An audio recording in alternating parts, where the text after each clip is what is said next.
আজ মাতৃদিবসে মাকে নিয়ে একটু ছোট্ট লেখা।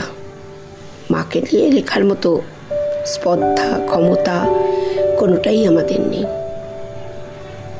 তাও একটু কিছু।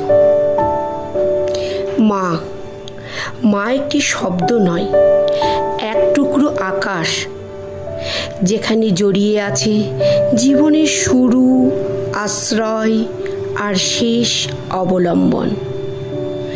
মা সেই আলো যিনি নিঃশব্দে জ্বলে ওঠেন আমাদের সমস্ত আধার দূর করতে।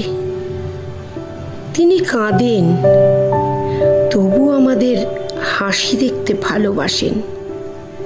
তিনি ক্লান্ত হন, তবু আমাদের বিশ্রামের পথ খুঁজে দেন। তিনি কিছুই চান না, সব কিছু আমাদের দিয়ে দেন। সময় চলে যায়, মানুষ বদলায়, পৃথিবী পাল্টায়, তবু মায়ের ভালোবাসা অপরিবর্তনীয়, শুধু বাড়তেই থাকে নিঃস্বার্থভাবে। মা যেন এক জীবন্ত প্রার্থনা, যার ছায়ায় জীবন নিরাপদ, হৃদয় পূর্ণ আর মন শান্ত।